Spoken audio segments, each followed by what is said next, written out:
ও আমার বান্দিরা, তোমরা ঘরে অবস্থান করো, ঘর থেকে বের হবে না প্রয়োজন ছাড়া। আর জাহিলি যুগের নারীদের মতো নিজেদের সৌন্দর্যকে প্রকাশ করে বের হবে না। কথাটা কার? বলো, কথা কার? আল্লাহর বাণী। আমার বান্দিরা, তোমরা ঘরে অবস্থান করবে, আর জাহিলি যুগের নারীদের মতো নিজেদের বিউটি, সৌন্দর্যকে এক্সপোজ করবে না, দেখিয়ে বেড়াবে না। ঘরের মধ্যে তোমাদের অবস্থান, তার মানে নারীর মূল আবাস কেন্দ্র হলো ঘর। পুরুষ থাকবে বাইরে, পুরুষ কাজ করতে যাবে, চাকরি করতে যাবে, সমাজে নেতৃত্ব দিতে যাবে, রাতের বেলা বিশ্রামের জন্য ঘরে আসবে। আর নারী সারাদিন সারা সময় ঘরে থাকবে, ডাক্তারের কাছে যাওয়ার জন্য ঘরের বাইরে যাবে, জরুরি প্রয়োজনে ঘরের বাইরে যাবে, ঠিক কিনা? তাহলে ঘরটা বেসিক্যালি নারীদের, ঘর নারীদের দখলে, আর বাহিরটা আমাদের দখলে। এটা হচ্ছে আল্লাহর দেয়া সিকোয়েন্স। সুবহানাল্লাহ পড়েন। কিন্তু নারীরা এখন ঘর থেকে বাইরে বেরোতে শুরু করেছে। আল্লাহ সিকোয়েন্স দিলেন নারী থাকবে ঘরে, পুরুষ বাইরে। আমরা উল্টায় ফেলছি, এখন আমরা থাকি ঘরে, নারীরা চলে গেছে বাইরে। এজন্য জ্বালা যন্ত্রণা ফ্যামিলির ভিতরে বেশি না কম? আমি বলে থাকি যে নারীরা দুই জায়গায় খুব বেশি যায়, হুমড়ি খেয়ে পড়ে। এক যায় বাজারে, দুই যায় মাজারে, ঠিক কিনা? মাজারে যায় অনেক, ছেলে নাই মেয়ে নাই, ভাবে যে মাজার থেকে সন্তান পাওয়া যায়, এরকম আছে না নাই? রব্বুল আলামিন বলেন, ইয়াহাবু লিমান ইয়াশাউ ইনাসান ওয়া ইয়াহাবু লিমান ইয়াশাউ যুকুর আও ইউযাওয়িজুহুম যুকরানান ওয়া ইনাসা ওয়া ইয়াজআলু মান ইয়াশাউ আকীমা ইন্নাহু আলীমুন কাদির। তিনি যাকে চান তাকে মেয়ে দেন। আগে মেয়ের কথা বললেন, আগে ছেলে বলে নাই। তার মানে মেয়ের ভিতরে বরকত বেশি না কম? বেশি। আল্লাহ যাকে চান তাকে মেয়ে দেন, আল্লাহ যাকে চান তাকে ছেলে দেন, আবার যাকে চান তাকে ছেলেও দেন, মেয়েও দেন, আবার যাকে চান তারে ছেলেও দেন না, মেয়েও দেন না। তিনি কে? আল্লাহ। এজন্য চাইতে হবে তার কাছে, মাজারে যে চাওয়া যাবে না। আমার বোনেরা, খবরদার খবরদার খবরদার, মাজারে যে কিচ্ছু যাবেন না। মাজারে তো আপনাদের যাওয়ারই দরকার নাই, কারণ নারীদেরকে কবরের সামনে যে কবর জিয়ারত করতে নিষেধ করেছেন মুহাম্মদ সাল্লাল্লাহু আলাইহি ওয়াসাল্লাম। কারণ নারীরা দুর্বল চিত্তের অধিকারী হয়, রক্ত দেখলে ভয় পায়, পায় না? আমরা ভয় পাই, আমরা তো জবাই করি, আমরা কুরবানির সময় আল্লাহু আকবার, রক্ত দেখলে আমরা ভয় টয় পাই না। নারীরা রক্ত দেখলে ভিড়কে ওঠে, ওরা ভয় পায়। এজন্য পৃথিবীর কোন দেশের সেনাবাহিনীর প্রধান, চিফ ইন মিলিটারি, আপনি নারী দেখাতে পারবেন না। পৃথিবীতে এতগুলো দেশ, কোন দেশের সেনাপ্রধান নারী আছে?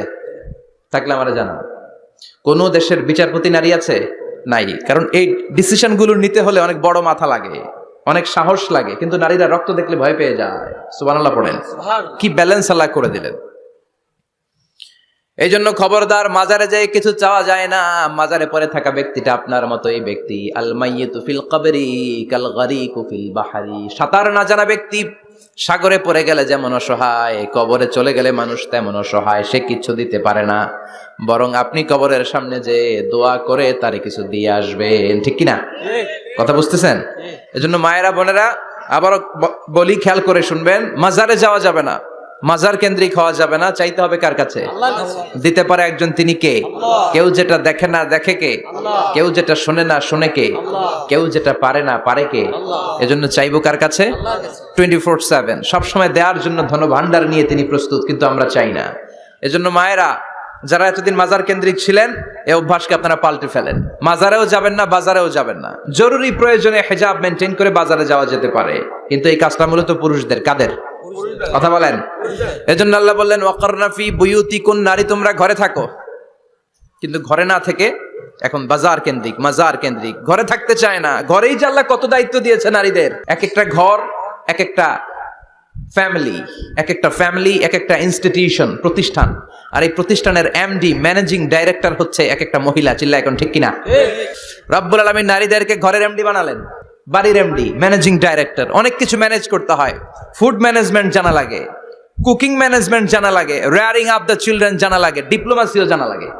কেমন করে রান্না করবে এটা জানতে হয়, কেমন করে ঘরকে ক্লিন রাখবে জানতে হয়, কেমন করে ছেলে মেয়েকে লালন পালন করতে হবে জানতে হয়, কেমন করে স্বামীর মন জুগিয়ে শাশুড়ির মন জুগিয়ে চলতে হয় সেটাও জানতে হয়। এটার বলে ডিপ্লোমাসি।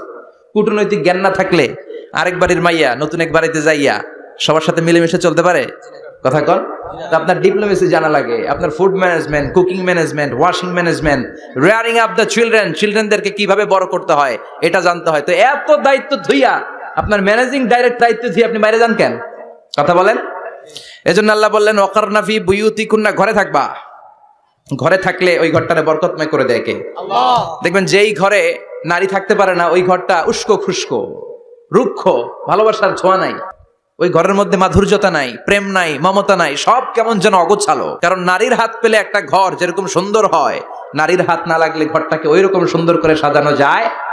মাঝে মাঝে আমরাও ঘর গুছাই, মাঝে মাঝে আমরাও ঘরকে পরিচ্ছন্ন করতে চাই, কিন্তু মেয়েরা যেমন করে সাজায় আমরা তেমন করে পারি নাকি? কথা কয় না, কথা বলেন।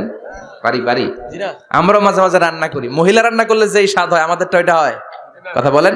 এজন্য আল্লাহ বললেন ওয়াকারনা ফি বুয়ুতিকুন্না, ঘরে থাকবা, পুরুষরা থাকবে বাইরে, তোমরা প্রয়োজনে বাইরে যাবা, আর পুরুষরা রাত্রি বেলায় বিশ্রামের প্রয়োজনে ঘরে আসবে। কার কথা? কার কথা?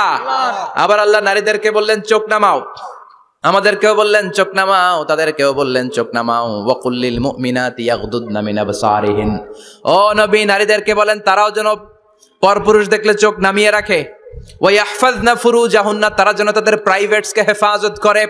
ওয়ালা ইউবদিনা যিনাতাহুন্না ইল্লা মা যাহারা মিনহা, দেহের সৌন্দর্য যেন বের না করে দেয়। ওয়াল ইয়াদরিবনা বিখুমুরিহিন্না আলা জুয়ুবিহিন্না, আর তাদের বুকের উপরে যেন একটা চাদর নামিয়ে দেয়। সুবহানাল্লাহ। ওড়নাটা যেন উন্নত বক্ষটা তারা ঢেকে রাখে। এখন বুকের উপরে ওড়না থাকে না, ওড়না থাকে গলায়, ঠিক কিনা? অবশ্য এইখানে যে বোনেরা আসছে এদের এই সমস্যা নাই, এরা সবাই বোরকা পরে আসছে, এদের আত্মীয় স্বজনের মধ্যে ঝামেলা থাকতে পারে, তো আপনারা যে পৌঁছে দিবেন। ওড়না থাকবে কোথায়? নারীদের বুকের উপরে ওড়না থাকবে, চাদর থাকবে, গলার মধ্যে ওড়না রাখার জন্য বলা হয় নাই। ওয়ালিয়াদরিবনা বিখুমুরিহিন্না আলা জুয়ুবিহিন্না, বুকের উপরে রাখো, নিজেকে ঢেকে রাখো, হেজাব করো। হেজাব করলে নারীর মর্যাদা বাড়িয়ে দেয় কে? আল্লাহ। সম্মানিত বোনেরা, নারী স্বাধীনতার কথা যারা বলে টেলিভিশনে, এগুলো শুনে আপনারা ভড়কে যাবেন না, এগুলো শুনে আপনারা পাগল হবেন না। মনে রাখবেন হেজাব আপনার অধিকার, হেজাব নারীর অধিকার, এটা নারীর সৌন্দর্যের প্রতীক, হেজাব নারীর আভিজাত্যের প্রতীক, হেজাব নারীর সৌন্দর্যের প্রতীক, আভিজাত্যের প্রতীক, তার রূপের প্রতীক, এটা তার অধিকার। চিৎকার করে বলেন ঠিক কিনা? কেমন করে হেজাব দেহ থেকে সরাতে হয়, কেমন করে দেহ থেকে কাপড় নামানো যায়, এটা হইলো শয়তানের মিশন। এটা কি? শয়তান যখন নিষিদ্ধ ফল সাইয়েদনা আদম আর হাওয়া আলাইহিস সালামকে খাইয়ে দিল, সাথে সাথে জান্নাতের কাপড় পড়ে গেল, জান্নাতেও কাপড় খুলে দিল, দুনিয়াতেও খোলে, ঠিক কিনা? শয়তানের মিশনই এইটা, কাপড় যত কমানো যায়, কাপড় যত কমানো যায়। এজন্য খবরদার, আপনারা অনেক সম্মানিতা, খেয়াল রাখবেন পৃথিবীতে যে জিনিসের মর্যাদা যত বেশি, সম্মান যত বেশি, যেটা যত বেশি দামি ওইটা তত বেশি প্যাকেটের ভিতরে থাকে, ঠিক কিনা? ঝিনুকের ভিতরে থাকে মতি, মতি খোলা থাকে না। স্বর্ণ অলংকার, স্বর্ণের দোকানে যখন যাবেন দেখবেন শাটারের সামনে এত বড় বড় তালা, অন্য দোকানে এত মোটা তালা নাই। আবার যেখানে গ্লাস ফিটিং করা স্বর্ণ রাখা হয় ওইখানেও কয়েকটা লকার সিস্টেম আছে না নাই? ঘরে যখন আমরা অর্নামেন্টস রাখি, গহনা রাখি, ঘরের সবচেয়ে গোপন কক্ষের ভেতরে, গোপন আলমারির ভেতরে, গোপন সিন্ধুকের গোপন ড্রয়ারের ভেতরে কয়েকটা তালা মেরে স্বর্ণ রাখি, জোরে কোন ঠিক কিনা? 50,000 টাকার বান্ডিল নিয়ে যখন রাস্তায় বেরোয়, কেউ হাতে নিয়ে বেরোয় না, এমনি দেখা যায় না, এই যে দেখ 50,000। কখনো কাউরে 1000 টাকার নোট ধরেন, এটা 1000 টাকার নোট, কয় হাজার টাকার নোট? কথা কয় না, 1000 টাকার নোট। এটা কাউরে দেখবেন যে 1000 টাকার নোটটারে এইভাবে করে এদিকে অর্ধেক আর এইভাবে রেখে রাস্তায় হাঁটতেছে, কোন পাগলও হাঁটবে? কোন পাগলও হাঁটে না, কারণ দামি জিনিস, এটার হেজাব লাগবে, এটা নেকাব লাগবে, এটাকে প্যাকেট করতে হবে, এটাকে প্রিজার্ভ করতে হবে। এজন্য যে নারীরা হেজাব করে তারা কোনোদিন ইফটিজিং এর শিকার হয় না, চিল্লায় বলো ঠিক কিনা? হেজাব যারা করে তারা বিপদে পড়ে না, কারণ হেজাব করলে এক একটা নারীকে জান্নাতের হুর পরীর মতো লাগে, ঠিক কিনা? সম্মানে মাথাটা নিচু হয়ে আসে, তাকাতে গেলেও ভয় লাগে। আল্লাহু আকবার, কি সম্মান আল্লাহ দিলেন! এজন্য আমার মায়েরা বোনেরা, আপনাদের সম্মান রব্বুল আলামিন হেজাবের ভেতরে রেখেছে। হেজাব হচ্ছে আপনার সিকিউরিটি। হেজাব কি? এটা আল্লাহর দেয়া আপনার জন্য সিকিউরিটি। আপনি আপনার সিকিউরিটিকে নষ্ট করতে পারবেন? এজন্য ইসলাম বলে খবরদার, নারী যদি কোনো দূরের জায়গায় সফর করে, দূরের রাস্তায় সফর করে, নারী যেই তো সম্মানিত, একা একা কোনো নারী যেতে পারবে না, সিকিউরিটির দরকার আছে না নাই? বডিগার্ডের দরকার আছে না নাই? কেউ যখন বাংলার জমিন থেকে মক্কায় উমরা করতে যায়, মাহরাম পুরুষ না থাকলে তারে ভিসা দেয়, কারণ সম্মানিতা, বডিগার্ড লাগবে। জানেন এটা? মাহরাম পুরুষ যদি না থাকে, এই মাহরাম হচ্ছে বডিগার্ড। মাহরাম পুরুষ না থাকলে উমরার ভিসা হয় না। হজের ভিসা হয় না, কারণ লম্বা সফর, আর যে সফর করবে সে সম্মানিতা নারীর জন্য সিকিউরিটির দরকার আছে না নাই? বডিগার্ড লাগবে কি লাগবে না? কি সম্মান ইসলাম আমাদেরকে দিল বুঝলামই না আমরা। আপনাদেরকে প্রোটেক্ট করার জন্য, আপনাদের সিকিউরিটি এনশিওর করার জন্য আল্লাহ তাআলা হিজাবের বিধান দিয়েছে। চিল্লায় পড়েন সুবহানাল্লাহ। এজন্য নারীর সম্মান, নারীর মর্যাদা রব্বুল আলামিন হিজাবের ভেতরে দিয়েছে। আবার নারীর মধ্যেও হিজাবের তারতম্য আছে না নাই? যাদের বয়স বেশি তাদের হিজাব কম, যাদের বয়স কম তাদের হিজাব বেশি। সুবহানাল্লাহ, কি ব্যালেন্স!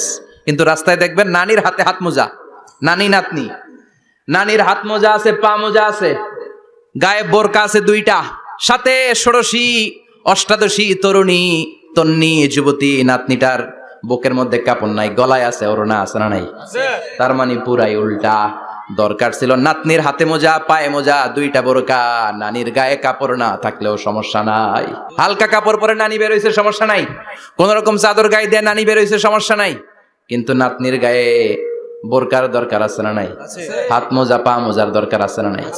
মা মেয়ে বের হয়েছে, মায়ের গায়ে দুই বোরকা, হাত মোজা, পা মোজা, মেয়ের গায়ে কাপড় নাই, হাফ নেকেড, আছে না নাই? নানির দিকে তাকাবে কে? উনি তো এক্সপায়ার্ড, উনি কি ডেট শেষ। কথা বলেন, কেউ তাকাবে? তাকাবে ওই ষোড়শী অষ্টাদশী তরুণী তন্নি যুবতীর দিকে, ঠিক কি না? এজন্য ইসলাম বলে খবরদার, হেজাব ছাড়া বের হওয়া যাবে না, নেকাব ছাড়া বের হওয়া যাবে না। বিশ্বনবী বললেন, মা তারাকতু মিন বাদি আদাররা আলার রিজালি মিনান নিসা, আমি চলে যাব কিন্তু আমার পরে আমার পুরুষ উম্মতদের জন্য নারীর চাইতে বড় কোনো ফিতনা আমি রেখে যাই নাই। আর বনি ইসরাইলের জামানায় সবচেয়ে বড় ফিতনা হয়েছিল নারীর ফিতনা, নারী কেলেঙ্কারি। এই জন্য নারীরা, বোনেরা, আপনাদেরকে সাবধান থাকতে হবে। নারীর ফিতনা বড় ফিতনা। নারী ভালো হলে সবচেয়ে ভালো, নারী খারাপ হলে নারীর চেয়ে খারাপ কেউ হতে পারে না। এজন্য নারীদের জন্য আল্লাহ কিছু মডেল দিলেন, নারীদের জন্য আল্লাহ কিছু আদর্শ পাঠালেন, নারীদের জন্য আল্লাহ শিক্ষণীয় মহীয়সী কিছু নারীর জীবনে দিলেন। বললেন, এই জীবনীগুলো পড়ো, তোমাদের জীবনটারে উজালা করে দিবে কে? আল্লাহ বললেন, দরাবাল্লাহু মাসালাল লিল্লাযিনা আমানু ইমরাতা ফিরআউন। গোটা বিশ্বের সব নারীদের জন্য রব্বুল আলামিন কুখ্যাত সন্ত্রাসী ফেরাউনের বউকে মডেল বানিয়ে দিয়েছে। সুবহানাল্লাহ পড়েন। সুবহানাল্লাহ।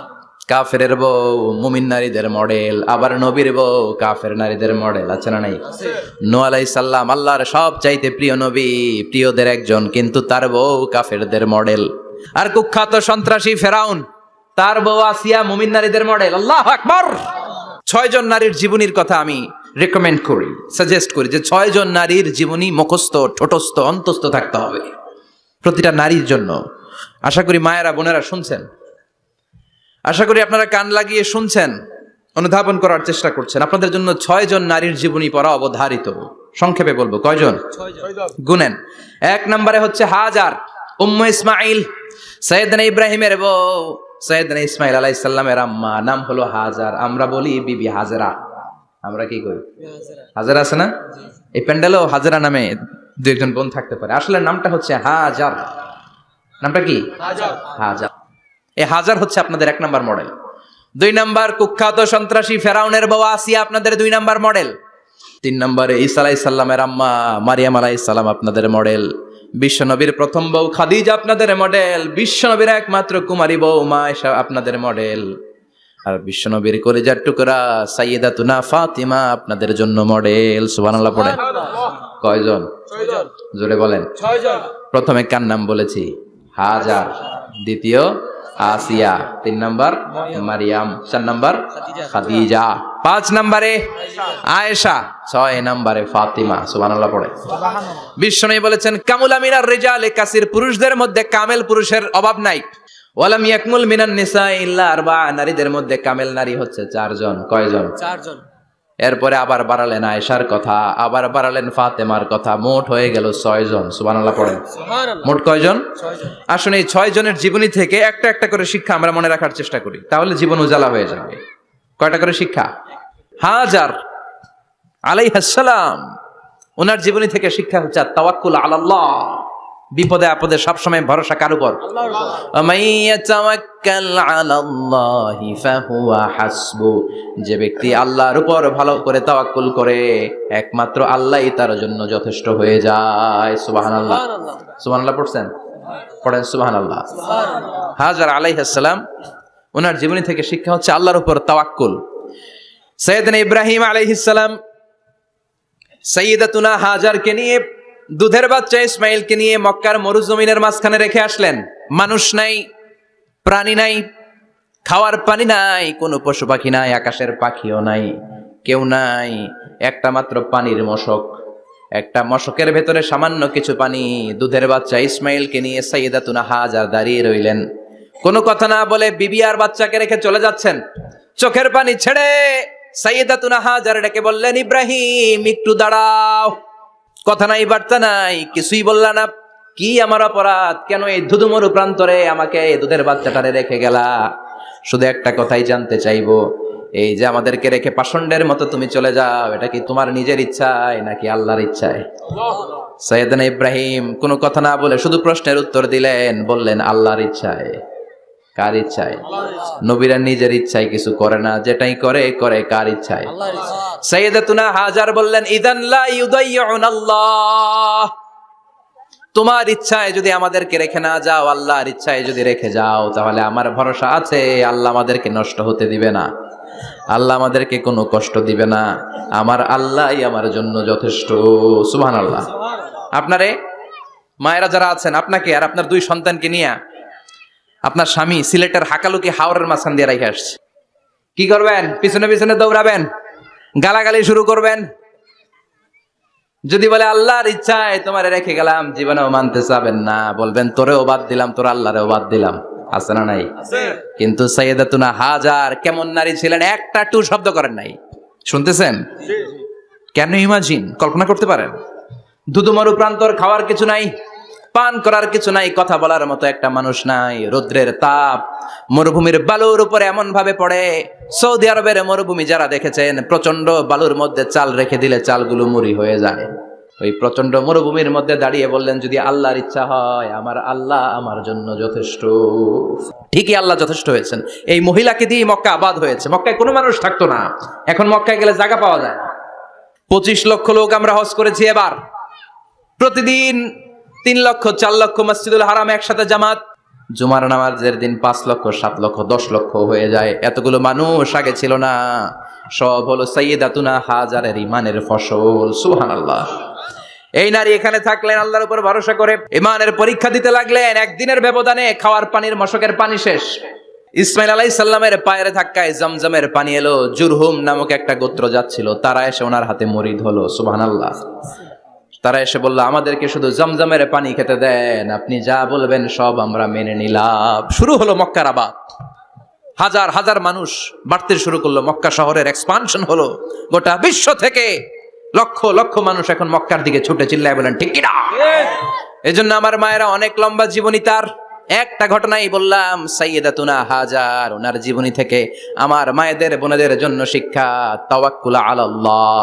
বাঁচি আর মরি, সুস্থ থাকি আর অসুস্থ থাকি, বিপদে থাকি আর যেই কোনো সমস্যায় থাকি না কেন, ভরসা করতে হবে একজনের উপর। তিনি কে? আল্লাহ। আল্লাহর উপর যে ভরসার মতো ভরসা করতে জানে, আমার আল্লাহই তার জন্য যথেষ্ট। ঠিক কিনা?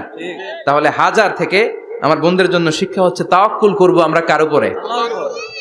ভরসা রাখবো কার উপর? সবসময় আত-তাওয়াক্কুল আলাল্লাহ, আল্লাহর উপর ভরসা করতে হবে আমার মায়েরা, আমার বোনেরা। 2 নম্বরে বলেছি কার কথা? আসিয়া রাদিয়াল্লাহু তাআলা আনহা আলাইহাস সালাম, ফেরাউনের স্ত্রী। এই মহিলা অনেক দামি মহিলা, মুসা আলাইহিস সালামের পালক মা। সুবহানাল্লাহ পড়েন। নিজের সন্তান ছিল না, সাইয়েদনা মুসা আলাইহিস সালামকে লালন পালন করেছেন। গোপনে গোপনে মুসা আলাইহিস সালামের উপর ঈমান এনেছেন। গোপনে গোপনে রাত্রিবেলা তাহাজ্জুদ পড়ে চোখের পানি ছেড়ে চাইতেন কার কাছে? ফেরাউনের বউ আর ফেরাউনের ফিনান্স মিনিস্টার, অর্থমন্ত্রীর বউ, 2 জন লুকিয়ে কালিমা পড়ে মুসলমান। ফেরাউন কিছু জানে না। সুবহানাল্লাহ। কি আল্লাহর খেলা! ফেরাউন লক্ষ লক্ষ বনি ইসরাইলের ছোট্ট বাচ্চাকে জবাই করেছে একটা বাচ্চাকে ঠেকানোর জন্য। নাম কি? মুসা। আর ফেরাউনের ঘরে আল্লাহ মুসাকে বড় করলেন। কোন সুবহানাল্লাহ। লুকিয়ে লুকিয়ে ঈমান আনলো। ফেরাউনের বউ আসিয়া, অর্থমন্ত্রীর বউ, 2 জন মিলে ফেরাউনের কাছে ঘটনা পৌঁছে গেল, খবর পৌঁছে গেল। ফেরাউন ডেকে পাঠালো। দুধের বাচ্চাকে নিয়ে ফেরাউনের অর্থমন্ত্রীর বউ হাজির। কুখ্যাত সন্ত্রাসী ফেরাউনের নিজের বউ আসিয়াও হাজির। ফেরাউন বলে, এক আল্লাহর উপর কুফরির ঘোষণা দে, আল্লাহকে বলে যা, আমার পায়ের সামনে সেজদা দে, আমি মাফ করে দেব। আসিয়ার এক কথা, জীবন যাবে কিন্তু ঈমান যাবে। ফেরাউনের অর্থমন্ত্রীর স্ত্রীরও এক কথা, যে আল্লাহর কাছে আমরা মাথা নত করেছি, পৃথিবীর কোন শক্তির কাছে ওই মাথা আর নত হতে পারে না। ফেরাউন বলল, তাই নাকি, দেখি তোদের ঈমানের পাওয়ার কত বড়। অর্ডার করলো, বিশাল বড় পাতিল নিয়ে আসো, কড়াই নিয়ে আসো, কড়াই ভর্তি তেল গরম করতে শুরু করো। টকবক টকবক করে কড়াইয়ের মধ্যে গরম তেল। ফেরাউন বলে, ও অর্থমন্ত্রীর স্ত্রী, তোমারে অনেক ভালো জানতাম, এখনই আমার পায়ের সামনে সেজদায় লুটিয়ে পড়ো, আল্লাহরে ছাড়ো, আমি তোরে ছেড়ে দেব। অর্থমন্ত্রীর বউ বলে, এত সোজা না। সুবহানাল্লাহ বলে। কি ঈমান? ঈমানের পথে অবিচল থেকে আমার মরণ যেন হয়, তোমারই কাছে মিনতি আমার, তোমারই কাছে মিনতি আমার, মহামহিম দয়াময়, ঈমানের পথে অবিচল থেকে আমার মরণ যেন হয়। পড়েন আমিন। আবার পড়েন আমিন। এক কথা, আল্লাহর সামনে মাথা নত করেছি, কারো সামনে করব না। ফেরাউন অর্ডার দিল, এই মহিলার দুধের বাচ্চাটারে টান দিয়ে আন, টকবক তেলের মধ্যে, কড়াইয়ের মধ্যে গরম তেলের মধ্যে ছেড়ে দে। মায়ের চোখের সামনে দুধের বাচ্চাকে গরম তেলের মধ্যে ছাড়ে। হিসাবটা কি সহজ নাকি? কথা বলেন। চিৎকার দিয়ে মা কেঁদে ওঠে, ছেড়ে দাও। ফেরাউনের নির্দয় অন্তরে দয়া হয় না। দুধের বাচ্চাটারে তেলের মধ্যে ছেড়ে দেওয়ার পরে মুহূর্তের মধ্যে ছেলেটা রোস্ট হয়ে যায়। কিন্তু ছেলেটা হাত উঁচু করে ডেকে বলে, মা ভয় পেও না, তোমরা দেখো টকবগে কড়াইয়ের ভেতরে তেল, আসলে মা এটা আগুন না, এটা জান্নাতের বাগান। ও মা, ফেরাউনের দিকে তাকাস না রে মা, আমার মতো দৌড় দিয়ে তেলের মধ্যে ঝাঁপ দে। আল্লাহু আকবার। ফেরাউনের অর্থমন্ত্রীর বউয়ের ঈমান দ্বিগুণ হয়ে যায়, 3 গুণ হয়ে যায়। সে বলে, ফেরাউন, গোটা পৃথিবীটারে এক পাশে করতে পারবি, কিন্তু আমার মাথাটা তোর পায়ের সামনে নোয়াতে পারবি? ফেরাউনের অর্থমন্ত্রীর ওই স্ত্রীকে বাচ্চার পরে ওই তেলের মধ্যে ঢেলে দেওয়া হলো। ওই মহিলাটাও রোস্ট হয়ে যায়। বাকি রইল ফেরাউনের বউ আসিয়া। কি নাম? আসিয়া কিন্তু দৃশ্যটা দেখেছে, চাক্ষুষ মৃত্যু দেখেছে দুইজনের। ফেরাউন বলে, আসিয়া, কত অন্তরঙ্গ সম্পর্ক আমাদের, আজীবন কত ভালোবাসা ছিল, কত খুনসুটি ছিল, কিন্তু আমার পায়ের মধ্যে সেজদা দিয়ে প্রমাণ কর তুই আমারে ভালোবাসিস। আসিয়ারও একই কথা, জীবন দিব কিন্তু ঈমান দিব না। ফেরাউন বলল, তোকেও আমি ছাড়বো না, তোকে আমি উলঙ্গ করব।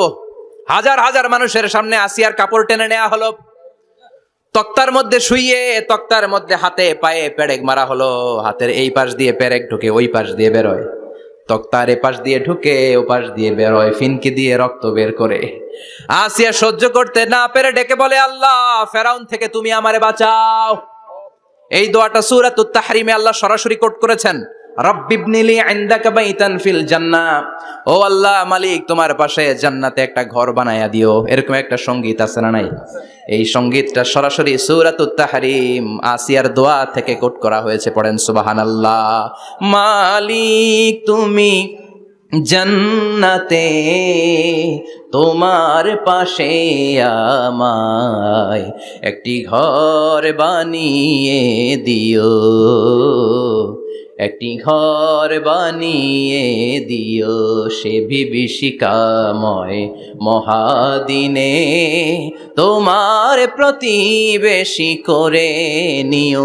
মালিক তুমি জান্নাতে, তোমার পাশে আমায় একটি ঘর বানিয়ে দিও, একটি ঘর বানিয়ে দিও। আল্লাহু আকবার।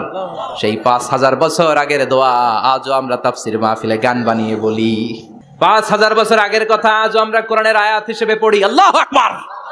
কি মাকবুল হয়েছেন মহিলাটা আল্লাহর দরবারে। আল্লাহরে বললেন, আল্লাহ, শুধু তোমার ইবাদতের কারণে আজকে আমার এমন দশা উলঙ্গ হওয়া লাগলো, আমার হাতে পায়ে পেরেক ঠোকা হলো। আল্লাহ, এখন গরম তেলের মধ্যে ছেড়ে দেয়া হবে, তুমি বাঁচাও। আল্লাহ বললেন, জিব্রাইল, আমার জান্নাতটারে আসিয়ার চোখের সামনে তুলে ধর। আমার আসিয়া দুনিয়ার বুকে থেকে এই জান্নাত দেখে দেখে আমার মেহমান হয়ে আমার কাছে আসবে। আসিয়াকেও গরম তেলের মধ্যে ফেলে দেয়া হলো। দুনিয়ার বুকে থেকে জান্নাতের নমুনাটা দেখতে দেখতে সাইয়েদাতুনা আসিয়া আল্লাহর কাছে চলে গেলেন। পড়েন আল্লাহু আকবার। এজন্য ঈমানের পথে অবিচল থেকে আমার মরণ যেন হয়। পড়েন আমিন। আমিন। তাহলে আসিয়ার জীবনী থেকে আমার মায়েদের জন্য শিক্ষা হলো ঈমান ছাড়া যাবে না, বেঈমান হয়ে মরা যাবে না, মাজারে গিয়ে মুশরিকাদের কাতারে নাম তোলা যাবে। ওই মায়েরা ঈমান কেমন করে রক্ষা করবেন? ঈমান কত বড় দামি জিনিস, ঈমান একজন নারীর মর্যাদা আল্লাহর কাছে কত বাড়িয়ে তোলে। আসিয়ার জীবনে এই শিক্ষাটা আছে না নাই? কথা কম আছে। বোঝা যায়? বোঝা যায়? তাহলে প্রথমে জানলাম কার কথা? হাজারের কথা।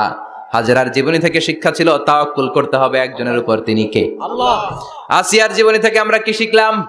ঈমান রক্ষা করতে হবে। জীবন যাবে, ঈমান যাবে, জীবন যাবে, ঈমান যাবে। 3 নম্বরে মারিয়াম আলাইহিস সালাম, আজীব একটা মহিলা, স্বামী ছাড়া তার পেটের ভেতরে সন্তান দিয়েছে কে? আল্লাহ। আবার উনার নামে কোরআনে একটা সূরা দিয়েছে কে? আল্লাহ। কি নাম? মারিয়াম। সূরাতু মারিয়াম, কাফ হা ইয়া আইন সাদ, যিকরু রাহমাতি রাব্বিকা আবদাহু জাকারিয়া। আল্লাহু আকবার। কি সুন্দর সূরা, কি অন্তমিল, কি চমৎকার ঘটনার বর্ণনা। উনার নামেও সূরা, উনার ফ্যামিলির নামেও সূরা। উনার আব্বার নাম ইমরান, মায়ের নাম হান্না বিনতে ফাখুজ। উনাদের ফ্যামিলিটা আল্লাহর কাছে এত প্রিয়, আল্লাহর একটা সূরা দিলেন ইমরানের পরিবারের সূরা। কোন? সুবহানাল্লাহ। কোরআনের 3 নাম্বার সূরা, সূরাতু আলে ইমরান। কি নাম? সূরাতু। আবার কোরআনে আল্লাহ ওনাকে বলেছেন সিদ্দিকা, মানে সত্যবাদী নারী। আবার আল্লাহ বলেছেন ওয়ালাইসা যাকারু কাল উনসা, এটা এমন মেয়ে কোন পুরুষ এই মেয়ের মতো হতে পারে? ওনার মা হান্না বললেন আল্লাহ আমার পেটে ছেলে না মেয়ে আমি জানি না। যখন মারিয়াম পেটে, আল্লাহ ছেলে হোক মেয়ে হোক বাইতুল মুকাদ্দাসের খাদেম হিসেবে তুমি কবুল করে নাও। আমার পেটে যা আছে তোমার জন্য মানত করে দিলাম। কিন্তু ভূমিষ্ঠ করার পরে দেখে মাইয়া, ভূমিষ্ঠ করার পরে দেখে কি? মেয়ে। ভাবছিল ছেলে, ছেলে হইলে খাদেম হবে, এখন মেয়ে। আল্লাহ বলে চিন্তা করো না, সাধারণ মেয়ে না, ওয়ালাইসা যাকারু কাল উনসা, এটা এমন মেয়ে কোন ছেলেরাও এই মেয়ের মতো হতে পারে। এই মেয়েকে দিয়ে দেওয়া হলো Baitul Maqdis, one of the major 3 mosques in Islam. ইসলামের সর্বশ্রেষ্ঠ 3টা মসজিদের একটা। এই বাইতুল মুকাদ্দাসের খাদেমা ছিল উনি। মসজিদ ক্লিন করতো আর ইবাদত করতো, ইবাদতে মশগুল হয়ে থাকতো, পাগল পাড়া হয়ে থাকতো, চক্ষু বন্ধ করে আল্লাহর কথা স্মরণ করত। মর্যাদা আল্লাহ তো বাড়িয়ে দিলেন, আনসিজনাল যত জান্নাতি ফল সব সামনে এসে হাজির হয়ে যেত। ওনার খালু জাকারিয়া এসে বলতেন আন্না লাকে হাদা, ও মারিয়াম এই ফল তো এই সিজনে ফিলিস্তিনে নাই, পাইলা কই? তিনি বলতেন হুয়া মিন ইনদিল্লাহ, রব্বুল আলামিন জান্নাত থেকে ফলের ব্যবস্থা করেছে। কোরআন সাক্ষী, আন্না লাকে হাদা, কোত্থেকে এই ফ্রুট পাইলা? আনসিজনাল, এটা তো এখানে নাই। উনি বললেন হুয়া মিন ইনদিল্লাহ, ইন্নাল্লাহা ইয়ারযুকু মান ইয়াশাউ বিগাইরি হিসাব, আল্লাহ এরকম যারে চায় বিগাইরি হিসাব রিজিক দিয়ে থাকে। সুবহানাল্লাহ বলেন। সব সময় আল্লাহর ইবাদত, সব সময় তাহাজ্জুদ, সব সময় জিকির করতেন লা ইলাহা লা ইলাহা ইল্লাল্লাহু মুহাম্মাদুর রাসূলুল্লাহ। ওনার পুরো জীবনের কোন মুহূর্ত আল্লাহর জিকির থেকে খালি যায় নাই, সব সময় ইবাদতে মশগুল, সব সময় কি? তার মানে মারিয়ামের জীবনী থেকে আমাদের শিক্ষা, আমার মায়েরা বোনেরা ইবাদতে মশগুল থাকতে হবে। কিন্তু দুর্ভাগ্যজনক হলেও সত্যি, আমার বোনেরা জি বাংলা নিয়ে মশগুল থাকে। ওনারা মশগুল থাকে ঠিকই, তবে ইবাদত নিয়ে না। কি নিয়ে? কথা কন। জি বাংলা কি এখনো দেশে চলে? স্টার জলসা এগুলো চলে, কিরণমালা এই সিরিয়ালগুলো চলে। নতুন সিরিয়াল আসছে, নাম কত কয়েকটা, ওয়াজ মাহফিলে বলা লাগবে আমাদের। কি নাম, কি চলে এখন জানো না তুমি? সর্বনাশ, পাগলের মতো মহিলাগুলো বসে থাকে, রাতে দেখতে না পারলে সকালে কাজা কাফার আদায় করে, আছে না নাই? কাজা আদায় করে ফেলে সকালে। খবরদার, জি বাংলা, স্টার জলসা, হিন্দি মুভি নিয়ে মশগুল থাকা যাবে না আমার বোনেরা। আপনিই পারেন আপনার ফ্যামিলিটারে জান্নাতি ফ্যামিলি বানাতে, আপনিই পারেন পরিবারটারে শান্তিময় করতে। নারী ভালো তো পরিবার ভালো। এজন্য মারিয়াম আলাইহিস সালামের জীবনী থেকে আমার বোনদের জন্য শিক্ষা, ঘরের সব কাজ শেষে অবসর যেই সময়টা পাবো ইবাদতে মশগুল হয়ে যাব, ঠিক কিনা? ইবাদতে মশগুল থাকার দরকার আছে না নাই? তাহলে মারিয়ামের মতো আপনাদের মর্যাদাও বাড়িয়ে দিবে কে? কয়জনের জীবনী গেল? আর বাকি কয়জন শুনবেন? কষ্ট হচ্ছে? এরপরে বিশ্বনবীর প্রথম বউ খাদিজা। কি সুন্দর নাম, খাদিজা বললে ভালো লাগে না? প্রথম নারী যিনি কালিমা পড়ে ইসলাম ধর্ম গ্রহণ করেছেন, আমাদের আম্মা জান, বিশ্বনবীর প্রথম বউ। 25 বছর বিশ্বনবীর সাথে সংসার করেছেন। 3 বছর বিশ্বনবীর সাথে জেল খেটেছেন শিয়াবে আবি তালেবে। কেমন বউ, জামাইও জেলখানায়, বউ জেলখানায়। বিশ্বনবীর সবগুলো বাচ্চা সন্তান ছেলে মেয়ে এই মহিলার গর্ভ থেকে এসেছে, একজন ছাড়া ইব্রাহিম বিশ্বনবীর আরেক বউ মারিয়ার গর্ভে এসেছে, বাকি সব খাদিজার গর্ভে। যে আমরা ফাতেমা, বিশ্বনবীর কন্যার নাম কি? ফাতেমার মায়ের নাম কি? খাদিজা। সুবহানাল্লাহ। ফাতেমা, রুকাইয়া, উম্মে কুলসুম, জায়নাব, এই 4 জনের মাই খাদিজা। আবার আব্দুল্লাহ, কাসেম, এদের মায়ের নামও খাদিজা। বিশ্বনবীর সব সন্তান এসেছে খাদিজার পেট থেকে। বরকত বেশি না কম? বিশ্বনবী ভয় পেলে খাদিজার কাছে গেলে ভয় কেটে যেত, সাহস যোগাতেন, শেল্টার দিতেন, ছাতার মতো মাথার উপরে দাঁড়িয়ে থাকতেন। আল্লাহু আকবার। বিশ্বনবী বলতেন, রুজিক তো হুব্বাহা, খাদিজার ভালোবাসা আমার অন্তরে আল্লাহ রিজিক হিসেবে দিয়েছে। আবার বিশ্বনবী বলতেন, আল্লাহ যেই কিয়ামতের দিন বন্ধু বন্ধুরে চিনবে না, ভাই ভাইরে চিনবে না, কেউ কাউরে চিনবে না, ওই কঠিন দিনে আমি আমার খাদিজারে যেন ভুলে না যাই, আমার খাদিজারে যেন দেখা মাত্রই চিনতে পারি এটা আমার খাদিজা। খাদিজাকে নিয়ে মা আয়েশা একদিন একটা কটু কথা বলেছিল, ও নবী, কবে আপনার এই বুড়ি মহিলা, বুড়ি বউ খাদিজা ইন্তেকাল করেছে, তারপরে কত সুন্দরী সুন্দরী বউ আমরা এসেছি, আমার ভালো লাগে না? খালি বুড়ির কথা কন কেন? খালি ওই বুড়ির কথা স্মরণ করেন। আমরা আছি, আমাদের দিকে তাকান, আমরা কত সুন্দরী, আমরা কত ভালো। বিশ্বনবী রেগে গেলেন, মা আয়েশাকে এইভাবে ধরলেন। জীবনে কোনোদিন কোনো স্ত্রীর গায়ে হাত তোলে নাই, শুধু ওই দিন মা আয়েশাকে এইভাবে ধরেছিলেন আর বলেছিলেন, আয়েশা খবরদার, জীবনে এই কথা বলবা না, আমার খাদিজা আমার বিপদের দিনের সঙ্গিনী, তোমরা আমার সুখের দিনের সঙ্গিনী, তোমরা কেউ আমার সাথে জেল খাটো নাই, খাদিজা আমার সাথে জেল খেটেছে 3 বছর। কয় বছর? 3 বছর। কি মহিলা ছিল, বিশ্বনবীকে সবসময় আগলে রেখেছে, শেল্টার দিয়েছে, প্রতিভক্ত ছিল। খাবার নিয়ে বিশ্বনবীর জন্য এদিক সেদিক যেতেন, বিশ্বনবী না আসলে খেতেন না। বিশ্বনবীকে কলিজার চাইতো বেশি ভালোবাসতো, পতি যা বলবে তাই শুনতো। ও মায়েরা, খাদিজাতুল কুবরার জীবনী থেকে আপনাদের জন্য শিক্ষা হলো প্রতিভক্তি। কি ভক্তি? এখন প্রতিভক্তি নাই, আমরা করি নারী ভক্তি। এখন নারী নির্যাতন কমে গেছে বাংলাদেশে, বেড়ে গেছে পুরুষ নির্যাতন। কথা কন। এখন আমরা ভক্তি করা লাগে, আমরা ভক্তি না করলে ঘরে খাওয়ান নাই, এরকম ঝামেলা আছে না নাই? কথা বলেন। আপনাদের নাগাইশের মহিলারা অনেক ভদ্র, নাগাইশের মহিলারা নিশ্চয়ই পতিকে অনেক ভক্তি করে। মায়েরা, বোনেরা, আপনার স্বামী যদি আপনার উপরে নাখোশ থাকে, আপনার এবাদত আপনাকে বাঁচাতে পারবে না। বিশ্বনবী ফাতেমাকে বললেন, ফাতেমা তুমি বিশ্বনবীর মেয়ে হতে পারো, কিন্তু আলী যদি তোমার উপরে নাখোশ থাকে, তোমার সব শেষ, সব শেষ। আবার বিশ্বনবী বললেন, আমি যদি এক আল্লাহ ছাড়া কারো সামনে মাথাটা নত করার বিধান দিতাম, এক আল্লাহ ছাড়া যদি কাউকে সেজদা করতে আমি বলতাম, আমি দুনিয়ার সব নারীদের বলতাম স্বামীর পায়ে সেজদা দিয়ে পড়ে থাকো। কি সম্মান আল্লাহ দিলেন স্বামীকে। আপনার জান্নাত আপনার স্বামীর ভেতরেই। স্বামীকে সন্তুষ্ট করেন, স্বামীর আনুগত্য করেন, দেখবেন ফ্যামিলিটা সুন্দর হবে। আর স্বামীরা স্ত্রীদেরকে ভালোবাসেন, স্ত্রীদেরকে ভালোবাসার গল্প শোনাবেন, দামি দামি শাড়ি কিনে দিবেন, তার স্ত্রীর সাথে প্রেম নিবেদন করেন, ভালোবাসা নিবেদন করেন, সংসারটারে শান্তিপূর্ণ করে দিবে কে? তার মানে খাদিজাতুল কুবরার জীবনী থেকে শিক্ষা কি? বললা গেছি কি শিক্ষা? প্রতিভক্তি। কি ভক্তি? স্বামীকে ভক্তি করা লাগবে, তা না হলে জান্নাত নাই। এরপরে বিশ্বনবীর একমাত্র কুমারী বউ নাম কি? আয়েশা। বিশ্বনবী বললেন, উরিতুকি ফিল মানামি সালাসা লায়াল। আয়েশা, বিয়ের আগে তোরে কিন্তু আমি 3 বার স্বপ্নে দেখছিলাম। সুবহানাল্লাহ কইবেন না? সুবহানাল্লাহ। বড্ড খুশি হয়ে গেলেন আয়েশা।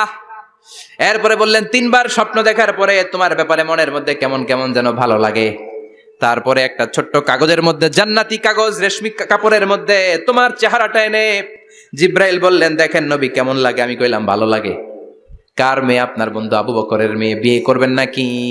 বিশ্বনবী বললেন, ও জিব্রাইল, তুমি যদি ঘটক হও, আল্লাহ যদি হয় কাজী, আমি মুহাম্মদ বিয়েতে রাজি। সুবহানাল্লাহ। সুবহানাল্লাহ পড়েন। সুবহানাল্লাহ। বিয়ে হয়ে গেল, কিন্তু ঘরে দামি ফার্নিচার নাই, টাকা পয়সাও তেমন নাই, কিন্তু আছে খালি সুখ। আছে কি? যেটা টাকা দিয়ে কিনা যায়, টাকা দিয়ে বাড়ি কিনা যায়, গাড়ি কিনা যায়, সুখ কিনা যায় নাকি? টাকা দিয়ে বিছানা কিনা যায়, বালিশ কিনা যায়, ঘুম কিনা যায় নাকি? কথা বলেন। এজন্য সুখ দেয়ার মালিক কে? আল্লাহ। দোকানে সুখ পাওয়া যায়? নাগাইশ বাজারে তো সুখ বেছে না, বেচতে নিয়ে যাইতাম আজকে গাড়িতে করে। সুখ বেছে? কথা কন। সুখ পাওয়া যায় না। সুখ দেয়ার মালিক একজন, তিনি কে? আল্লাহ। মা আয়েশা একমাত্র কুমারী বউ, আদর করে তিনি ডাকতেন হুমায়রা, আবার মাঝে মাঝে ডাকতেন ইয়া আইশু। আয়েশা না, আইশু সংক্ষেপ। এত ভালোবাসতেন মা আয়েশাকে। মা আয়েশা গ্লাসের যেই জায়গা দিয়ে পানি খেতেন বিশ্বনবী ওই জায়গায় মুখ লাগিয়ে পানি খেত। মা আয়েশা গোশতকে হাড্ডি ফেলে দিলে বিশ্বনবী ওই হাড্ডিটা নিয়ে চষতে শুরু করে দিত। সুবহানাল্লাহ। এক বালতি থেকে পানি নিয়ে দুইজনে গোসল করত। আবার বিশ্বনবী মাঝে মাঝে বায়না ধরতো, মাঝে মাঝে রাগও করতো। সুবহানাল্লাহ কোন। সুবহানাল্লাহ। স্বামী স্ত্রীর মধ্যে একটু রাগ আছে না নাই? আছে। রাগ থাকলে ওইটারে আবার ভালোবাসায় পরিণত করে দেয় কে? আল্লাহ। রাগ না থাকলে ভালোবাসা তো ভালোবাসাই না। রাগ থাকতেই হবে, তাইলে ভালোবাসার মর্ম বোঝা যায়। চিল্লায় বলেন ঠিক কিনা? ঠিক। ক্ষুধা না থাকলে খাবারের মর্যাদা বোঝা যায় না। সারাদিন পেট ভরা, খাওয়ার মজা বুঝবেন? ক্ষুধা, প্রচন্ড ক্ষুধা, তৃষ্ণার্ত, লেবুর শরবত পাইলে অমৃতের মতো লাগবে। প্রচন্ড ক্ষুধা, হাজি বিরিয়ানি পাইছেন 1 প্লেট, ইচ্ছে মতো খাবেন, কিন্তু পেট ভর্তি, হাজি বিরিয়ানি খাওয়া যাবে? এজন্য রাগ না থাকলে ভালোবাসা যে কত দামি, ভালোবাসা যে আল্লাহর পক্ষ থেকে কত বড় নেয়ামত বোঝা যায় না। মাঝে মাঝে মা আয়েশা রাগ করতেন, শুনতেছেন? জি। বিশ্বনবী বলেন, আয়েশা কখন তুমি রাগ করো, কখন তুমি আমারে ভালোবাসো আমি বুঝি। সুবহানাল্লাহ পড়েন। সুবহানাল্লাহ। মা আয়েশা বললেন, কেমনে বোঝেন? বিশ্বনবী বললেন, যখন তুমি রাগ করো তখন নামাজের পরে দোয়ার মধ্যে বলো, ও ইব্রাহিম আলাইহিস সালামের আল্লাহ, আপনি আমার উপর দয়া করেন। তার মানে তুমি রাগ করে আছো, আমার নাম নাও নাই। আর যখন আমার উপর খুশি থাকো নামাজের পরে দোয়াতে বলো, মুহাম্মদ সাল্লাল্লাহু আলাইহি ওয়াসাল্লামের আল্লাহ, আপনি আমাদের উপর রহমত করেন। সুবহানাল্লাহ। তার মানে খুশির সময় তুমি আমার নাম নাও, রেগে গেলে অন্য নবী দিয়ে দোয়া সেরা দাও, রেগে গেলে আমার নামটা নাও না। মা আয়েশা বলে, নবী গো, আমি তো শুধু নামটাই মুখ দিয়ে নেই না, কিন্তু কলিজা থেকে তো আপনারে বাদ দিতে পারি না। আল্লাহু আকবার। আল্লাহু আকবার। কি ভালোবাসা! মা আয়েশা বলতেন, আমি যখন বিশ্বনবীর সাথে শীতের রাতে এক ল্যাপের নিচে ঘুমাতাম তখনও জিব্রাইল ওহী নাজিল করতো। সুবহানাল্লাহ নাই? সুবহানাল্লাহ। কোন স্ত্রীর সাথে অন্তরঙ্গ বসবাসের সময় কোরআনের ওহী নাজিল হতো না। একমাত্র মা আয়েশার সাথে যখন এক বিছানার এক ল্যাপের নিচে দুইজন শুয়ে আছে, কোরআনের আয়াত নাজিল করছে কে? আবার মা আয়েশা বলছেন, আমার কারণে ও মুসলিম উম্মাহ তোমরা তায়াম্মুমের বিধান পেয়েছো। ফাতায়াম্মামু সাঈদান তাইয়্যিবা। মা আয়েশা একটা যুদ্ধে গিয়েছিলেন, যুদ্ধ থেকে ফেরার পথে মা আয়েশার গলার লকেট নাই। মাঝে মাঝে হয় না, মহিলা গলার লকেট পায় না, পুরা বাড়ি আগুন করে ফেলাইছে, লকেট নাই, লয়ে গেল রে, নিয়ে গেল রে, হারাইলাম রে। মা আয়েশার লকেট নাই। লকেট হারানোর পরে মা আয়েশা কান্নাকাটি। বিষ্ণু বললেন, থামো। অনেকক্ষণ থামার পরে লকেট খুঁজে পায় না, সবাই খোঁজাখুঁজি, লকেট কই, লকেট কই, লকেট খুঁজে পায় না। ওদিক দিয়ে মাগরিবের নামাজের সময়ও শেষ, নামাজের সময় শেষ। আর যেই জায়গায় লকেট খোঁজার জন্য থামা হয়েছে ওই জায়গায় আবার পানি নাই, পানি সামনে, পানির দিকেও যেতে পারে না, লকেটও খুঁজে পায় না, নামাজও পড়া যায় না। সব সাহাবীরা মিছিল শুরু করছে, আবু বকর রে ধর, ধর ধর, আবু বকর রে ধর। আবু বকরের মেয়ের কারণে নামাজ আমাদের চলে যাচ্ছে। সাইয়েদনা আবু বকর ঘটনা বেসামাল দেখে আয়েশার কাছে গেল, যে দেখে বিশ্বনবী মা আয়েশার কোলের মধ্যে, ল্যাপের মধ্যে মাথা দিয়ে শুয়ে আছে। রাগের চোটে বুখারীর বর্ণনা, আঙ্গুল নিয়ে মা আয়েশার পেটের মধ্যে দিল এক খোঁচা। লকেট হারাইলি কেন? ক, তোর জন্য বাইরে মিছিল চলে, তোর জন্য বাইরে সব সাহাবারা বলে নামাজ পড়তে হবে, সময় নাই। ও আবু বকর, আপনার মেয়ের কারণে এই কাণ্ড। খাসরা মানে কুমর। আবু বকর মা আয়েশার খাসরাতে এত জোরে গুতা মেরেছেন, মা আয়েশা বললেন, এই গুতার কারণে আমি অনেক দূরে চলে যাওয়ার কথা ছিল ব্যথার চোটে, কিন্তু যাই নাই, কারণ কোলে কে? কোলের মধ্যে বিশ্বনবীর মাথা, নড়ে গেলে বিশ্বনবীর ঘুম ভেঙে যাবে, ব্যথাটা হজম করেছি, নড়ি নাই। আল্লাহ তখন আয়াত নাজিল করলেন, ফালাম তাজিদু মাআন ফাতায়াম্মামু সাঈদান তাইয়্যিবা। ও সাহাবারা, মিছিল বন্ধ করো। কোন নারীর বিরুদ্ধে মিছিল করো? এই নারীর সাথে তো বিয়ে আমি সরাসরি বিশ্বনবীরে দিয়েছি। যাও, ওজুর জন্য টেনশনে ছিলা, টেনশনের দরকার নাই। আয়েশার কারণে আজকে নতুন করে একটা বিধান দিলাম, আজ থেকে যদি ওজুর পানি না পাওয়া যায়, বালুর মধ্যে 2 হাত বাড়ি মেরে তায়াম্মুম করো, নামাজ পড়ে নাও, কবুল করে নিবে কে? এই মা আয়েশার লকেট হারানোর কারণে তায়াম্মুমের বিধান নাজিল হয়েছে। কোন সুবহানাল্লাহ। মা আয়েশা বলতেন, আমার কোলে মাথা রেখে বিশ্বনবী শেষ নিঃশ্বাস ত্যাগ করেছে, আবার আমার ঘরের মধ্যেই বিশ্বনবীর কবর। সুবহানাল্লাহ। বিশ্বনবীর কবরটা কিন্তু মা আয়েশার ঘরের মধ্যে। এখনো বিশ্বনবীর কবর যেই জায়গায়, এই জায়গায় মা আয়েশার ঘর ছিল। সুবহানাল্লাহ। কোন 2210টি হাদিস বর্ণনা করেছেন। কত? কথা কয় না, 2210টা। ফ্যামিলির হাদিস বর্ণনার জন্য মা আয়েশাকে আল্লাহ তাআলা বিশ্বনবীর ট্যাপ রেকর্ডার বানিয়ে পাঠিয়েছেন। যাই বিশ্বনবী বলতেন, ট্যাপ রেকর্ডের মতো রেকর্ড করে সব সাহাবীদের কাছে বর্ণনা করতেন। কত কবিতা উনি নিজে জানতেন, নিজেই জানে না। কত মাসালা যে জানতেন তার কোনো হিসাব নাই। ইলমুল ফারায়েজ, বাপ মরলে ছেলে মেয়ে থাকলে কে কতটুকু সম্পদ পাবে, মা আয়েশার চেয়ে এই বিধান মদিনায় কেউ জানতো না। বিশ্বনবীর ইন্তেকালের পরে সাহাবাদের মধ্যে কোনো মাসালা নিয়ে কনফিউশন হলে সব সাহাবারা আম্মা জান আয়েশার কাছে এসে সলিউশন নিয়ে যেতেন। সুবহানাল্লাহ কোন। বিশ্বনবী যা বলেছেন সব মুখস্থ রেখেছেন, সব জ্ঞানের কথা ছড়িয়ে দিয়েছেন, সব সময় পড়াশোনা করতেন। সুবহানাল্লাহ। তার মানে মা আয়েশার জীবনী থেকে আপনাদের জন্য শিক্ষা হচ্ছে জ্ঞানার্জন, জ্ঞানানুরাগী হতে হবে। কি হতে হবে? জ্ঞানানুরাগী। বুখারীর বঙ্গানুবাদ পাওয়া যায়, কোরআনের বঙ্গানুবাদ পাওয়া যায়, ইসলামিক অনেক ভালো ভালো রাইটারের বই পাওয়া যায়, ঠিক কিনা? এগুলো পড়ার দরকার আছে না নাই? অনেকে বলে হুজুর আমার ছেলেটা মোবাইল ছাড়া কিছু বোঝে না। কি কয়? মোবাইল ছাড়া কিচ্ছু বোঝে না। হুজুর মোবাইল দিলে ঠান্ডা, মোবাইল নিলে কান্দে, এরকম আছে না নাই? এর কারণ হাজব্যান্ড ওয়াইফ দুইটার কাছে সবসময় মোবাইল। কথা কন। বাবার কাছেও মোবাইল, মায়ের কাছেও মোবাইল, তো ছেলে মোবাইলের জন্য কাঁদবে না তো কি করবে? বাবার হাতেও যদি বই থাকে, মায়ের হাতেও যদি বই থাকে, ছেলে মোবাইল চাবে নাকি? ছেলেও চাবে বই, ছেলে চাবে কি? কথা বুঝতে পেরেছেন? এই জন্য জ্ঞান অনুরাগী হতে হবে মা আয়েশার মতো। মা আয়েশা 2210টা হাদিস মুখস্থ করেছে, আপনি কয়টা করছেন? উনি পারলে আপনি পারবেন না কেন? মায়েরা শুনতেছেন তো? আশা করি আপনারা শুনতেছেন। তাহলে মা আয়েশার জীবনী থেকে আমরা শিক্ষা পেলাম জ্ঞান চর্চা করতে হবে। সর্বশেষ কোন নারী? কথা কন। ফাতিমা রাদিয়াল্লাহু তাআলা আনহা, বিশ্বনবীর কলিজার টুকরা। চাচাতো ভাই আলীর সাথে বিয়ে হলো।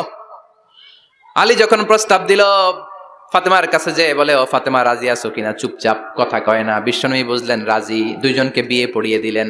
বিয়ে পড়িয়ে দুইজনকে দাঁড় করিয়ে দিয়ে বিশ্বনবী অজু করলেন। অজু করার পরে সামান্য কিছু অজুর পানি ছিল, আলীর মাথার মধ্যে ছিটিয়ে দিলেন, বরকতের পানি। সুবহানাল্লাহ কইবেন না? সুবহানাল্লাহ। অজু করে সাইয়েদনা আলীর মাথার মধ্যে ছিটিয়ে দিলেন আর দোয়া করে দিলেন, বারাকাল্লাহু লাকুমা ওয়া বারাকা আলাইকুমা ওয়া জামাআ বাইনাকুমা ফি খাইর। আল্লাহ তোমাদের দুইজনকে বরকত দিয়ে দাম্পত্য জীবন শুরু করার তৌফিক দান করুক। আবার দোয়া করলেন, আল্লাহুম্মা বারিক লাহুমা ফি বিনাইহিমা, ওদের সম্পর্কে বরকত দেন। ওয়া নাসালিহিমা শিবলিহিমা, ওদের গর্ভে যেই সন্তান আসবে এগুলোর শ্রেষ্ঠ সন্তান বানান। 1 বছরের ব্যবধানে ঘরটাকে আলোকিত করে প্রথম সন্তানের জন্ম হাসান। সুবহানাল্লাহ। হাসান রে বিশ্বনবী এত আদর করেছেন, বিশ্বনবীর কাছ থেকে এত আদর কেউ কোনোদিন পায় নাই। হাসান রে বিশ্বনবী ডাকতেন লুকা। বুখারীর বর্ণনা, শব্দটা কি? লুকা মানে পিচ্ছি। ছোট বাচ্চাদেরকে আপনারা কি কন? আরে পিচ্ছি তো আমি কইছি, আপনারা কি কন? নাগাইছে কি বলেন? বাচ্চা বলেন, বাবু বলেন, আর কিছু কি বলেন? আর আর কিছু নাই। তাহলে যে বাবু পিচ্ছি, হ্যাঁ, এই বাবু পিচ্ছি আরবি হচ্ছে লুকা।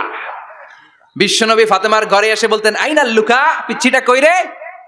আমার হাসান কই, আমার নানা ভাই কই? আর বিশ্বনবীর আওয়াজ শুনলে হাসান এসে বিশ্বনবীর কাঁধে। আল্লাহু আকবার, আল্লাহু আকবার। বিশ্বনবী বলতেন, ফাতেমা আমার কলিজার টুকরা, যে ফাতেমারে কষ্ট দেয় সে আমারে কষ্ট দেয়, ফাতেমারে আনন্দ দেয় মানে আমি বিশ্বনবীরে আনন্দ দেয়। এই ফাতেমা সব সময় পর্দায় থাকতেন, দিনের বেলা বেরোতেন না, সারা দিনে টয়লেট করতেন একবার, সেটাও করতেন রাত্রে, যাতে দিনের বেলা কেউ তারে না দেখে। কি ব্যালেন্স লাইফ, কি ব্যালেন্স লাইফ! রাতে একবার টয়লেটে যাওয়া মানে কি সারাদিন খাওয়া দাওয়া এরকম ব্যালেন্স করে করতেন। কেউ দেখতে পারে নাই ওনারে, কেমন ছিল কেউই জানতো না। এমন ভাবে চলাফেরা করতো, কোনো পুরুষদের সামনে দিয়ে কখনো যেতেন না। এই জন্য ইন্তেকালের আগে আলীকে বললেন, আলী, বিশ্বনবীর ওসিয়ত অনুযায়ী কিছুদিন পরে আমি আমার বাবার সাথে সাক্ষাৎ করব। ইন্তেকালের সময় বেশি লোক আমার জানাজাতে আসার দরকার নাই, নিজেরা দোয়া করে দিলে চলবে। আর আমার জানাজার খাটিয়ার উপর দিয়ে বিশাল একটা বোরকা দিয়ে দিও। এটার আরবিতে বলে নাউশ। কি বলে? এই প্রথম কোন নারী তার খাটিয়ার উপরে নাউশ ব্যবহার করেছে, জন্য এটাকে বলে সুন্নাতু ফাতিমা, ফাতেমার সুন্নাত। সাইয়েদাতুনা ফাতেমার আগে কেউ জানাজার খাটিয়াতে নাউশ ব্যবহার করে নাই। আল্লাহু আকবার। আল্লাহু আকবার। আলীকে বলে গেলেন, আলী, অল্প কয়েকজন পুরুষ নিয়ে জানাজা দিও, বেশি মানুষের কাছে আমার নিও না। দুনিয়ার বুকে আমি লুকিয়ে লুকিয়ে চলতাম, মরার পরে লুকিয়ে লুকিয়ে আল্লাহর কাছে চলে যেতে চাই, পুরুষদের সামনে আমার নিও না। ও মা, এই ফাতেমার জীবনী থেকে আপনার জন্য শিক্ষা হলো পর্দা। সব সময় এই পর্দাটা দেহে থাকার দরকার আছে না নাই? রাজি আছেন তো? তাহলে এই 6 জন নারীর জীবনে যদি আমার মায়েরা পড়ে, আমার মায়েরা বোঝে, ওই মায়েরা বিপদগামী হতে পারে নাকি? হতে পারে। তাহলে 6 জনের আবার রিভাইজ করে চলেন। প্রথমে বললাম কার কথা? হাজারের জীবনী থেকে শিক্ষা কি? আল্লাহর উপর তাওয়াক্কুল। 2 নম্বরে বললাম কার কথা? আসিয়ার কথা। আসিয়ার জীবনী থেকে শিক্ষা হলো ইমানের পথে অবিচল থাকতে হবে, ঠিক কিনা? তারপরে মারিয়ামের জীবনী থেকে শিক্ষা হলো সব সময় ইবাদতে মশগুল। খাদিজার জীবনী থেকে শিক্ষা হলো প্রতিভক্তি, স্বামীর প্রতি আনুগত্য। মা আয়েশার জীবনী থেকে শিক্ষা হলো জ্ঞান অর্জন করতে হবে কার খুশির জন্য। আর ফাতিমার জীবনী থেকে শিক্ষা হলো সব সময় পর্দা গায়ের মধ্যে থাকার দরকার আছে না নাই? মানতে রাজি আছেন? এই 6 জনের জীবনী গ্রন্থ কিনা যাবে না? কিনতে রাজি আছেন তো? কথা কয় না? সবাই রাজি? নারীদের জন্য জান্নাতে যাওয়া সহজ, a very easy way. Our beloved prophet Muhammad has prescribed a very easy way to enter the paradise for the women. নারীদের জন্য জান্নাতে যাওয়ার সহজ শর্টকাট। মায়েরা আবার কান খাড়া করেন খরগোশের মতো, শর্টকাট বলে দিয়ে যাই। আলমার আতুইদা সাল্লাত খামসাহা, বিশ্বনবী ফরমান 4টা কাজ যে নারী দুনিয়ার বুকে করবে ওই নারীর জন্য জান্নাতের 8টা দরজা খুলে দিবে কে? আল্লাহ। 1 নম্বর আলমার আতুইদা সাল্লাত খামসাহা, 5 ওয়াক্ত নামাজ যে মেয়েরা পড়বে, সামাত শাহরাহা যারা রমজানের রোজা রাখবে, আতাআত বালাহা স্বামীর আনুগত্য করবে, হাফিজাত ফুরুজাহা লজ্জাস্থানের হেফাজত করবে। এই 4টা কাজ যে নারীরা করবে 8টা জান্নাতের দরজা তাদের জন্য খুলে দিবে কে? আল্লাহ। সহজ হয়ে গেল না? মাত্র 4টা। কয়টা? 4টা। আরো জোরে বলেন কয়টা? 4টা। মাত্র 4টা কাজ। আর কিছু কাজ করতে বিশ্বনবী নিষেধ করেছেন। জামার উপর দিয়ে পারফিউম মেখে যেতে নিষেধ করেছেন মুহাম্মদ সাল্লাল্লাহু আলাইহি ওয়াসাল্লাম। আইয়ুমা ইমরাআতিন ইস্তাআতারাত, যেই মহিলারা পারফিউম মেখে বের হলো পুরুষদের দৃষ্টি আকর্ষণের জন্য, কিয়ামতের দিন জিনাকারিনীদের কাতারে ওদেরকে দাঁড় করাবে কে? আল্লাহ। অনেক মহিলারা আছে ঝাঁঝালো পারফিউম দেয়, আছে না? টেম্পুর মধ্যে বসাই যায় না, না সিএনজিতে বসছেন, এদিকে বসছে খালাম্মায়, হায় হায়। মায়েরা খেয়াল করে শুনেন, আপনাদের ড্রেস কেমন হবে? নাম্বার 1, আপনার পুরো দেহটা ঢাকা থাকতে হবে। যে ড্রেস পরবেন you should cover your whole body. শুধু হাতের এই 2 কবজি আর চেহারা খোলা রাখতে পারবেন, তবে চেহারা ঢেকে রাখা উত্তম। একজন মহিলা বোরকা পরছে কিন্তু চেহারা খোলা, তার হেজাব হয় নাই, পর্দা হয় নাই, এটা বলা যাবে? কিন্তু উত্তম হচ্ছে চেহারা ঢেকে রাখা, কারণ চেহারা সৌন্দর্যের রাজধানী। Face is the capital of beauty, ঠিক কিনা? চেহারা দেখলাম তো সব বোঝা গেল, ঠিক কিনা? কেমন মাধুর্যতা আছে, দেখতে কেমন সুন্দরী কিনা সব বোঝা যায়। এজন্য চেহারাটাও ঢেকে রাখবেন, চোখটা খোলা রাখবেন। বিশ্বনবীর স্ত্রী উম্মে সালামা বলে, দেখার জন্য আমার 2 চোখের দরকার নাই, লাগবে 1 চোখ। উনি আরেক চোখের মধ্যে আরেক কাপড় দিয়ে রাখতেন, এমনি তাকাইতেন। সাহাবারা বলতেন উনারা দেখলে আমরা দিতাম দৌড়, ভয় লাগতো। চোখ একটা দেখা যায় আর একটা খোলা, উনারা দেখে আমরা এদিক সেদিক পালিয়ে যেতাম। আবার অনেক মহিলারা পা ঢাকে না, পা কিন্তু পর্দার অন্তর্ভুক্ত। সব সময় মেয়েরা পা মোজা পরে বেরোতে হবে, পা দেখানো যাবে না। হাদিসে এসেছে শুধু হাত এতটুকু, পা কিন্তু পর্দার অন্তর্ভুক্ত। উম্মে সালামা বললেন, ইয়া রাসূলুল্লাহ, আমরা তো হাঁটতে গেলে অনেক সময় পা দেখা যায়। বিষ্ণু বললেন, তাই? তাহলে 1 বিঘত নিচ দিয়ে কাপড় বাড়াও। উম্মে সালামা বললেন, জোরে হাঁটলে তো তারপরও দেখা যাবে। বিষ্ণু বললেন, 1 হাত বাড়াও, ধুলাবালি সহ টানবা, তারপরও পায়ের 1 ইঞ্চি দেখানো যাবে। তাহলে ড্রেস কোডের প্রথম নিয়ম হচ্ছে পুরো দেহ ঢাকবেন। 2 নম্বরের নিয়ম, পোশাক ঢিলে ঢালা হবে না টাইট ফিটিং? আরো জোরে বলেন। আছি আমরা কোন জামানায়, লাজ শরম গেছে হারায়, পাতলা শাড়ির বাহার, পাখি ড্রেস লেহেঙ্গা, পোশাক দেখে নারীর লাজে মরে যাই, হায় হায়। আছি আমরা কোন জামানায়, লাজ শরম গেছে হারায়, ঠিক কিনা? লাজ শরমের বালাই নাই। ঢিলে ঢালা হবে, টাইট ফিটিং হতে পারবে না। মোটা কাপড়ের হবে, এই যে আমার জুব্বা দেখছেন, আমি মহিলাকে পোশাক পরে ফেলেছি কিন্তু হেরা পরে না, এরকম মোটা হবে, মোটা কাপড়, কিচ্ছু দেখা যায় না, বাইনোকুলার দিয়েও দেখা যাবে না। আবার ঢিলে ঢালা আছে না নাই? আমরা পুরুষরা যে এটা পরি, এটা দিয়ে 3 মহিলার কাপড় হয়, ঠিক কিনা? কাপড় পরতে চায় না তারা, ওদের পোশাক আমরা নিয়ে নিচ্ছি। তার মানে ঢিলে ঢালা হবে, মোটা কাপড়ের হবে, টাইট ফিটিং হতে পারবে। আবার পুরুষদের পোশাক হতে পারবে। এই 4টা নিয়ম মেনে যে যেই ধরনের পোশাক পরেন, চাদর পরেন সমস্যা নাই, শাড়ি পরেন সমস্যা নাই, ব্লাউজ পরলে ফুল হাতা পরবেন সমস্যা নাই, মেক্সি পরলেও সমস্যা নাই, বোরকা পরলেও সমস্যা নাই, কিন্তু পোশাকটা শালীন পোশাক হতে হবে। কি পোশাক? সবাই বলেন, শালীন পোশাক। পুরুষদের পোশাক পরা যাবে না, কারণ বিশ্বনবী লানত করেছেন ওই নারীদেরকে যেই নারীরা পুরুষদের মতো সাজতে চায়। এরকম আছে না নাই? দেখলে বোঝা যায় না কোনটা ছেলে কোনটা মেয়ে, আছে না নাই? ইসলাম যে মর্যাদা আপনাদেরকে দিয়েছে আর কেউ দিয়েছে নাকি? ইসলাম বলে প্রথম সন্তান কন্যা সন্তান হলে ঘরের মধ্যে বরকত, আছে না নাই? মিন বারাকাতিল মারআতি তাবকিরুহা বিল ইনাস। একটা মেয়ের মধ্যে বরকত বেশি না কম কেমনে বুঝবেন? তার প্রথম সন্তান যদি মেয়ে হয় তাহলে বুঝবেন এই মেয়েটা বরকতওয়ালা মেয়ে, এই মেয়ে আপনার জীবনে অনেক কিছু নিয়ে আসবে। সুবহানাল্লাহ কইতে পারেন না? কিন্তু অনেক ডাকাইত আছে, মেয়ে হইলে অখুশি হয়, ছেলে হইলে পাড়ার সবারে জিলাপি খাওয়ায়, পাড়ার সবারে মিষ্টি খাওয়ায়, মেয়ে হইলে কিচ্ছু খাওয়ায় না। আছে না নাই? কিন্তু আমরা মেয়ে হলে খুশি হব। কার কার প্রথম সন্তান মেয়ে? হাত তোলেন। হ্যাঁ, অনেকে আছে তো মাশাআল্লাহ। আপনারা অনেক বরকতময়, আলহামদুলিল্লাহ। হাত নামান। আমারও প্রথম সন্তান মেয়ে, তিনোটাই মাইয়া। জান্নাত একটা আমার দিয়েন। তার মানে 3 জান্নাতের মালিক। মাশাআল্লাহ, আল্লাহ বাইরে তুমি কবুল করো। তার মানে কোন ঘরে যখন মেয়ে আসে, আল্লাহ বলে ঘরটা বরকতময়। মেয়েটা যখন বড় হতে শুরু করে, মেয়েটা ভাইয়ের জন্য বরকতময়। মেয়ে যখন বিয়ের উপযুক্ত হয়, বাবার জন্য বরকতময়। 2 মেয়ে মানে বাবার 2 জান্নাত, 3 মেয়ে মানে 3 জান্নাত। সুবহানাল্লাহ। আবার যখন স্বামীর কাছে যায়, ইসলাম বলে ওই স্বামী আল্লাহর কাছে সেরা, যেই স্বামী বউয়ের কাছে সেরা। বউ যদি আপনারে ভালো বলে, আপনি আল্লাহর কাছে ভালো। বউ যদি খারাপ বলে, আপনি আল্লাহর কাছে খারাপ। তার মানে ব্যালেন্স করেছে ইসলাম। স্বামীরও আনুগত্য করতে বলেছে, আবার স্বামীকেও বলেছে স্ত্রীকে ভালোবাসতে। ঠিক কিনা?